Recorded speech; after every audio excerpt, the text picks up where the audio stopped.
স্বয়ং আল্লাহ রাব্বুল আলামিন কোন দিকে মানব জাতিকে ডাকছেন? শান্তির দিকে না অশান্তির দিকে? শান্তির দিকে, তাই না? আল্লাহ বলছেন ওয়াল্লাহু ইয়াদউ ইলা দারিস সালাম। আল্লাহ তোমাদেরকে ডাকছেন, খুব সহজ ভাষায় বলছি, আল্লাহ তোমাদেরকে আহ্বান করছেন, ডাকছেন কোন দিকে? দারুস সালামের দিকে। দার মানে ঘর, আর আসসালাম মানে আলহামদু মানে কি? সমস্ত প্রশংসা, সার্বিক, তাই না? যাবতীয় প্রশংসা। ঠিক ওইরকম আসসালাম, সালাম শান্তি, আর আসসালাম যখন বলবেন তখন ওই আলহামদুর মতোই তর্জমা করেন, তাহলে যাবতীয় শান্তির দিকে, যাবতীয় শান্তির ঘরের দিকে আল্লাহ ডাকছেন, যেখানে সার্বিক শান্তি রয়েছে। আল্লাহু ইয়াদউ ইলা দারিস সালাম।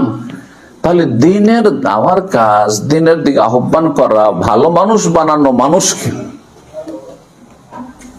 এটি হচ্ছে শান্তির ঘরের দিকে আহ্বান করা। এটি কার কাজ? প্রথম, সর্বপ্রথম আল্লাহর কাজ।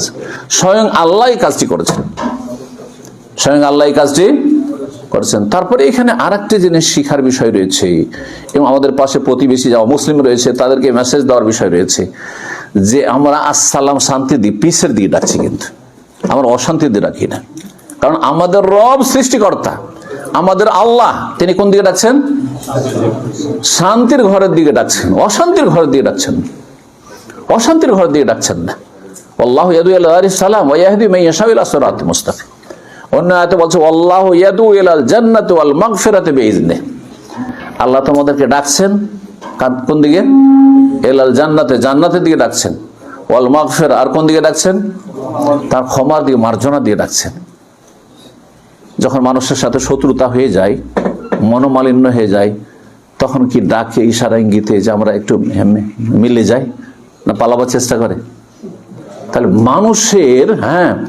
মানুষের চিন্তা চেতনা কত সংকীর্ণ। কারোর সাথে শত্রুতা হলে ও আপনাকে দেখে পালাচ্ছে, আপনি ওকে দেখে পালাচ্ছেন, আপনি ওকে এড়িয়ে যাচ্ছেন, সে আপনাকে এড়িয়ে যাচ্ছে। পক্ষান্তরে রব্বুল আলামিন কি করছেন? সমস্ত মানুষকে ডাকছেন কোন দিকে? আসো ক্ষমা করবো, এবার মাগফিরা, আসো ক্ষমা করবো। মুসলিমকে শুধু নয়, কোরআনে কারিমে সূরাতুল মায়েদায় রয়েছে খ্রিস্টানদের কথা আল্লাহ বলছেন, যারা বলছে এক আল্লাহ নয়, তিন আল্লাহ, তৃতীয়বাদ বিষয়, ইন্নাল্লাহা সালিসু সালাসা, তাদের কথা উল্লেখ করার পরে বলছেন আফালা ইয়াতুবুনা ইলাল্লাহি ওয়া ইয়াস্তাগফিরুনা। আরে আল্লাহর কাছে তওবা করে ফিরে আসবে না? হ্যাঁ, আল্লাহর কাছে ফিরে আসবে না তওবা করে? আল্লাহর কাছে ক্ষমা চাও, আস্তাগফিরুনা, ক্ষমা চাইবে না? আরে ক্ষমা চাও, তওবা করো। অথচ বড় শিরক করেছে, ইন্না শিরকা লাযুলমুন আযীম, তাদেরকে ডাকছেন আল্লাহ রাব্বুল আলামিন। চিন্তা করুন, তাহলে আপনি যতই বড় অপরাধী হন না কেন, আপনি আল্লাহ পরকালে বিশ্বাসী, আল্লাহকে ভালোবাসেন, হ্যাঁ, রসুলকে ভালোবাসেন, ইমান ইসলামকে ভালোবাসেন, কোরআনকে ভালোবাসেন, আপনি মসজিদকে ভালোবাসেন, আপনি আল্লাহর ইবাদত বন্দেগী ভালোবাসেন, কিন্তু নসিব হয় না, হতভাগা। আপনি তওবা করে ফিরে আসুন, আল্লাহর কাছে ক্ষমা চান, অতীতের সমস্ত গুনাহ আল্লাহ মাফ করবেন। আল্লাহ যেন সবাইকে তৌফিক দান